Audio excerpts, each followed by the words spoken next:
রাতে ঘরের দরজা বন্ধ করার সময় একটি দোয়া কখনোই ভুলে যাবেন না। ভুলে গেলে বা না পড়লে বরবাদ হয়ে যেতে পারে আপনার ঘর। আপনার ঘরে নেমে আসতে পারে ভয়ঙ্কর বিপদ, ভয়াবহ ক্ষতির সম্মুখীন হতে পারে ঘরে থাকা বাচ্চা ও পরিবারের সদস্যরা। এজন্য এই দোয়াটি কখনোই ভুলে যাবেন না। আপনি রাতে দরজা বন্ধ করার সময় এই দোয়াটি পড়েন তো?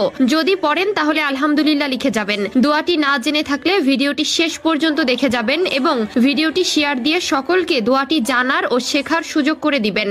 আপনার মাধ্যমে যদি একজন ব্যক্তিও দোয়াটি শিখে নেয় তাহলে আল্লাহ তাআলা আপনাকেও সওয়াব দান করবেন আলহামদুলিল্লাহ। হযরত আলী রাদিয়াল্লাহু তাআলা আনহু বলেন, আমি রাসূলুল্লাহ সাল্লাল্লাহু আলাইহি ওয়াসাল্লামের কাছ থেকে শুনেছি, যখন মানুষ নিজের ঘরের দরজা অথবা পর্দা বন্ধ করে দেয় তখন সে একটি দোয়া যদি না পড়ে তাহলে রাত্রিবেলায় তার ঘরে খারাপ এবং দুষ্ট জিন বিচরণ করে, ঘরে চোর ডাকাতও ঢুকতে পারে। ঘরকে নিরাপদ রাখতে এই দোয়াটি অবশ্যই পড়তে হবে। হযরত আলী রাদিয়াল্লাহু তাআলা আনহু কিছু মানুষের সাথে বিভিন্ন মাসাইল নিয়ে আলোচনা করছিলেন, আর ঠিক তখন এক ব্যক্তি এসে জিজ্ঞাসা করতে লাগলো, ইয়া আলী, মানুষের মধ্যে এমন কোনো ভুল কি এখনো দেখা যাচ্ছে যেটি দেখতে অনেক স্বাভাবিক লাগে কিন্তু সে ভুলের জন্য মানুষের ঘর বরবাদ হয়ে যায়? এই প্রশ্নটি সম্পন্ন করতে না করতেই আলী রাদিয়াল্লাহু তাআলা আনহু ইরশাদ করেন, আমি আল্লাহর রাসূল সাল্লাল্লাহু আলাইহি ওয়াসাল্লামের কাছ থেকে শুনেছি, যখন মানুষ নিজের ঘরের দরজা অথবা পর্দা বন্ধ করে দেয় রাতে ঘুমানোর আগে, সেই সময় আল্লাহর নাম নেওয়া ভুলে যায়। মনে রাখবেন, যখন রাতে ঘরের দরজা অথবা পর্দা বন্ধ করবেন তখন আল্লাহর নাম নিয়ে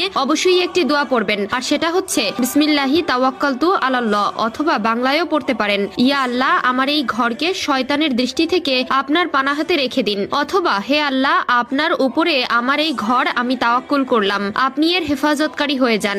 যে ঘরের মানুষ এমন দোয়া করে না সে ঘরে রাত্রিবেলাতে শয়তান জিন ঘোরাফেরা করে এবং এর ফলে সে ঘরের মধ্যে অভাব এবং পেরেশানি আচ্ছন্ন হয়ে পড়ে। তাই আলী রাদিয়াল্লাহু তাআলা আনহু ইরশাদ করেন, তোমরা রাতের বেলায় এই দোয়াটি করে তারপর তোমাদের ঘরের দরজা বন্ধ করবে অথবা পর্দা বন্ধ করে দেবে। এর ফলে তোমাদের ঘরে দুষ্টু জিন বা চোর ডাকাত প্রবেশ করতে পারবে না এবং তার সঙ্গে সঙ্গে ফেরেশতারা ঘর পাহারা দিবে, কেননা এই দোয়াটি পড়ার ফলে মহান আল্লাহ তাআলার জিম্মায় চলে যাবে। তোমার ঘর অন্ধকার রাত্রিতে যখন মানুষের চোখের সামনে কিছু দেখে না তখন আল্লাহ তাআলা তোমার ঘরের হেফাজতকারী হয়ে যাবে। এছাড়াও রাসূলুল্লাহ সাল্লাল্লাহু আলাইহি ওয়াসাল্লাম ইরশাদ করেছেন, যখন রাত অন্ধকারে আচ্ছন্ন হয়ে যাবে অর্থাৎ যখন মাগরিবের পর হয়ে যাবে তখন তোমরা তোমাদের বাচ্চাদেরকে নিজের ঘরে রাখবে, কেননা সেই সময় শয়তান এবং জিনেরা ছড়িয়ে পড়ে। পরবর্তীতে তোমরা বিশেষ প্রয়োজনে তোমাদের বাচ্চাদের এশার পর কিছু সময়ের জন্য যেতে দিতে পারো এবং ঘরের দরজা যখন বন্ধ করবে বিসমিল্লাহ বলে বন্ধ করবে, কেননা যে ঘরের দরজাকে বিসমিল্লাহ বলে বন্ধ করা হয় সে ঘরের দরজাকে পৃথিবীর কোনো